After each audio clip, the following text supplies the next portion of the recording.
Mark Rogers TV breaking down positions across the ACC. We head down south to Miami to look at the Canes, and we step up to the wide receiver position, one of the fun ones to talk about each and every time with Cam Underwood, State of the U.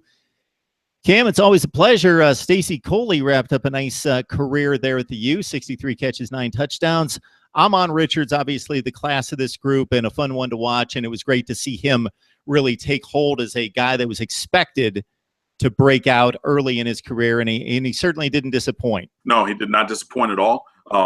First team freshman All-American, for my money, the best freshman wide receiver in America, and that's including any and everybody. So I know there were other guys who were rated higher and things like that, but Ahmmon Richards has that dog to him. You know, he had 900-something yards, he had 40-something catches, only had 2, maybe 3 touchdowns because Stacey Coley had 9 and David Njoku had 7, I want to say. But, yeah, he's just an elite level wide receiver. He's the best receiver in the ACC returning next year by far. I think he's the best receiver in this conference. He's a top probably 15, maybe 10 wide receiver in the country. Yeah, and I mean, this is really his position group, and he had to step up because Lawrence Cager tore his ACL in fall camp or in the summer. And yeah, he just stepped in and got that chemistry going with Brad Kaya, and you saw it if you go back and look at their recap from the Russell Athletic Bowl victory over West Virginia. And I talked about him. I mean, he's so fast that if you give him any kind of space, he's going to run by you.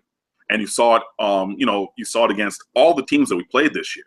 I mean, Appalachian State, yeah, they're not on our level, but he just ran by guys who were running full speed the other way, like they're running back right at the snap, and he still ran past them. West Virginia is a top 20 team. He took a stop route and ran through that entire defense, to score. So this is really the Ahmmon Richards show. He is the #1 wide receiver here, and this is exactly this is going to continue. He's an elite level talent. He's a top tier talent. He should be 3 years in the first-round draft pick if everything goes well at wide receiver. So if you talk about the receivers here, you had to start with him, obviously. There's a few other returning guys. Lawrence Cager is a redshirt sophomore. Like I said, he tore his knee and missed the 2016 season. So looking at him to come back, he's 6'5", 215 pounds, so a bigger target. Still has good speed, not great speed, but he's a guy who should be able to make some plays. Deontay Mullins is a sophomore. He was in the 2016 recruiting class, did not record a catch last year, but he played in a lot of games, so he was unable to redshirt. But hopefully, you can see him make some plays. If you go back to his recruiting profile, he had a nasty one-handed touchdown in the 2016 Under Armour All-American game. This is Mullins. He did. So he has talent. He just has to unlock it and really kind of keep his head focused. Braxton Berrios is a senior in the slot, so he's good on punt returns. He maybe fair catches it a little bit more than some Hurricanes fans would enjoy, but he's a solid contributor. He's a top-tier academic guy. He just got his first B+ in college, and I say that to say he had straight A's until he got that 1 B+, which I think was his first B+ in the history of life. So, he's a top-tier academic guy, good character guy. So, if you're thinking, oh, he got a B+, oh, that would have been great for me. No, he had all A's, and he dropped down to the B+. So, just talking about that. But, he had a touchdown in the Russell Athletic Bowl, good contributor, solid receiver. There's going to be a lot of freshmen who are going to contribute at the receiver position. Because some of these other guys at the position aren't really going to do much, like a Daryl Langham or a Dayal Harris, who are both redshirt juniors. They might play a little bit. Harris more than Langham. Harris had 9 catches. They were all bubble screens. Actually, he had a couple other catches called back as a penalty. So I think Dayal Harris could be in that top rotation. Daryl Langham, he's just a body on the team, honestly, right now. He's not going to do much.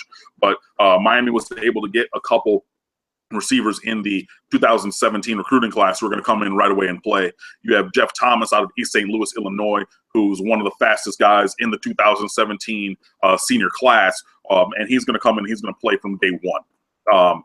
There is some work to do on him qualifying for school, but Miami feels comfortable about getting him into school academically. And like I said previously, every year for the last 4 or 5 years, there's been one borderline academic case that has gotten into the University of Miami through their hard work. No malfeasance or shenanigans on Miami's part, but they're able to go out on a limb for that one guy. So that was a Trayon Gray years ago. That was Tyree Brady a couple years ago. That was a Jeff Robert Knowles 2 years ago. So there's like one guy a year who's a borderline academic guy, and that's probably going to be Jeff Thomas. He was kicked off his high school team as a sophomore for academic and personal issues, earned his way back on as a junior and a senior. Or sorry, he was kicked off as a junior from his high school team and kicked out of the Under Armour All-American game for all these issues, earned his way back, eligibility on the football field, eligibility for the Under Armour All-American game where he earned MVP honors, and just an elite level speedster. He can make, I mean, he runs great routes, has strong hands,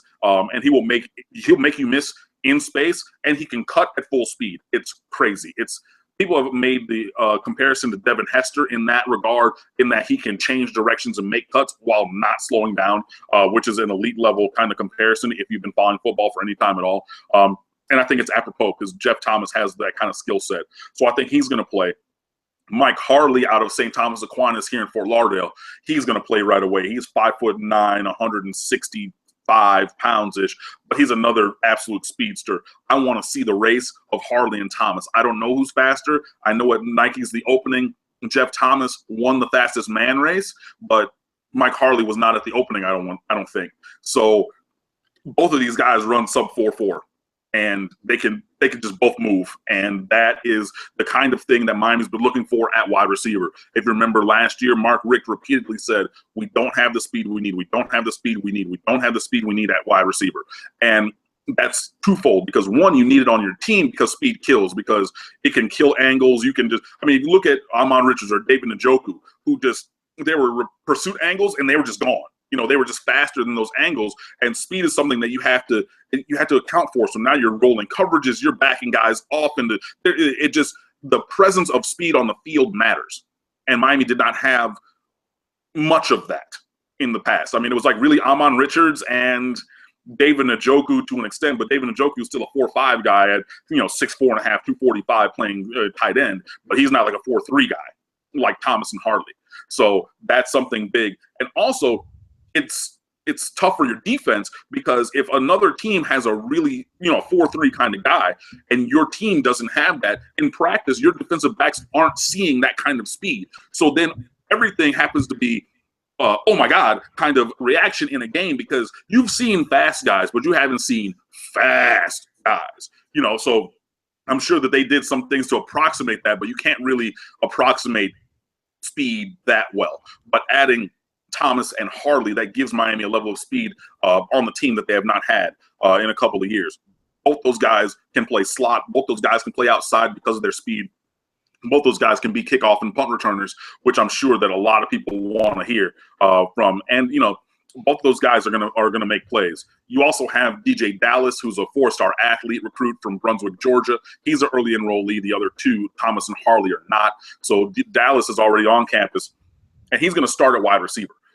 He's going to start his career at wide receiver, not necessarily start the game. Dallas has a multifaceted skill set. He played quarterback in high school, ran, kind of the Wildcat package. So they're maybe looking at putting him in a Wildcat package here at Miami. He could play running back. He could play safety. He could play cornerback. He can't play full-time quarterback because he can't throw like that, but he could play quarterback in some kind of packages. But he's a guy who also, if you look at his highlight tape, and, divorce yourself from the fact that he's wearing a flak jacket so he looks like he's fat around the midsection like I am. Ignore the fact that, he's running in the middle of the field, but look at his change of direction.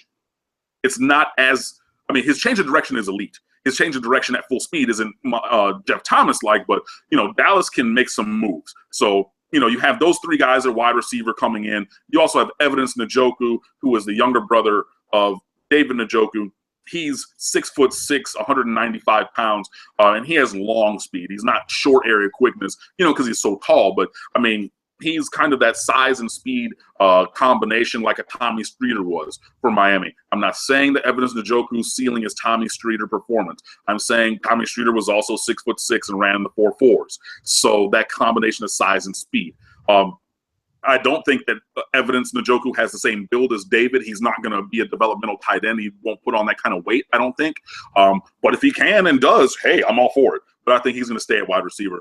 So those are some guys at the receiver position. At tight end, your starter is going to be Chris Herndon, the fourth. He's a senior. He was your co-starting tight end with Njoku last year. Both of those guys started throughout the season. I think Herndon started 11 games, and Njoku started 9 at tight end and 2 at wide receiver. So, he was still starting. But Herndon is a guy you can move around fullback, H-back, tight end, even in the slot some. He's not as athletic as Njoku was, so not that same kind of thing, but approximating that. Also at tight end, you have Brian Palendi, who was in the 2017 recruiting class.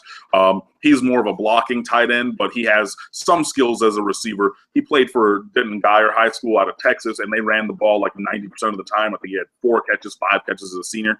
And that's not because he missed time. It's just because they didn't throw the ball. But he's going to come in. I think he can be a nice tight end down the line. Michael Irvin II is at tight end here at Miami. If you heard the name, you know that his dad is Michael Irvin, the playmaker, NFL Hall of Famer. So, he has some talent and skills. When he was at Prestonwood High School as a high school junior before moving to South Florida and transferring to St. Thomas, the younger Irvin had school record 22 catches in a high school game in Texas, which, you caught the ball 22 times. So, he got open and made the catches and things. I think they threw to him 25 times. 1 was dropped, 2 were broken up, and 25 or 22 of them were caught. So he can catch the ball, which is something we're looking for at tight end. Also at tight end is Giovanni Haskins from New Jersey. He's a guy who is more in the Njoku mold, but not as elitely athletic, because Njoku is one of the most athletic tight ends who's ever played the position. But Haskins was in a little bit of trouble. He was maybe in the doghouse thinking about potentially transferring, but he's been in the team meetings and the mat drills and things like that. So he's going to stick around. And that's a big win for Miami to keep him on campus and in this program, because he can be a positive impact player. So, you have all kinds of guys who can catch passes. You add in a Mark Walton, who would have been a 4-star wide receiver recruit if he played that position instead of running back. So he's an elite level pass catcher out of the backfield, things like that. So, a lot of guys who can come in at this position and play this year. Are we looking at, with 2 wide receivers always on the field, usually 3 on the field, are we looking at basically Richards the 1, and you mentioned maybe Thomas comes in and steals the 2 spot and Berrios the 3? Yeah, they play different positions. So, you're going to have Richards at the X. You're going to have Berrios and Thomas and Harley at the Y, the inside slot receiver at the Z on the other side. You're going to have, maybe a Cager, maybe a Mullins. You can rotate the Thomas and Harley guys. So, you're going to have times where you have 3 and 4 receivers out there, and they all play different spots. So, if you're looking at maybe breaking it down by who's going to catch the most passes, you're going to have number 1, Ahmmon Richards.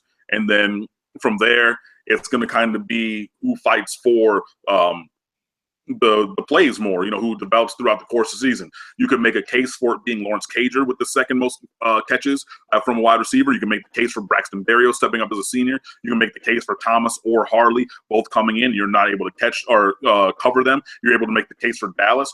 There's a lot of talent, but there's a low number of proven players at the wide receiver spot. So you really have entrenched in, written in pen, etched in stone, you have Ahmmon Richards, and then you have some other guys who can get out there. So hopefully, you're able to get, 10 catches from 3 or 4 of those other guys, 10 or more catches to round out the rotation. I'm curious about Braxton Berrios, because I considered him a pretty decent player early in his career. Not that he's not now, but if you sampled most serious college football fans who know outside of their teams and their conferences, like 5 to 15 guys per team, people know who Braxton Berrios is. Was he supposed to be better than he's developed to be? Yeah, I think so. His performance has been spotty throughout his career. He did have an injury early on in his career. He tore his knee in high school, so that was a thing. He hurt himself again as a freshman or sophomore here at Miami and was trying to recover from that. So, yeah, and the thing is, you see glimpses of it. You see throughout Brad Kaya's career, and Kaya and Berrios were very close. So you see that they're working together all the time, and they have this synergy and connection. Last year's spring game, it was the Braxton Berrios show on one side, and it was the Chris Herndon show on the other side, not David Njoku, because, the opposing defense, they were like, we're going to double cover 86 and 23. He had 2 touchdowns. in the spring game. And then, Berrios, he had like 9 or 10 catches for 145 yards and a touchdown in the spring game. So you're looking around like, okay, this guy is open. He's running he's doing his stuff. He has moves on moves in the slot. So it's not just one speed or just one thing. He can run an option route. He can run a seam. He can do a lot of different things where he can get open. But that just didn't translate over into the games. You had that punt return against Florida State in 2016 when he almost housed it late in that game. And you saw, okay, maybe this is the turning of the tide for Braxton Berrios, where he's making these plays on a consistent basis, because you can see it every now and then. And I think that's what has been frustrating for him and for the fan base, is every once in a while you get a glimpse of what we thought he could be. It's just been so infrequent that it leaves a little bit to be desired.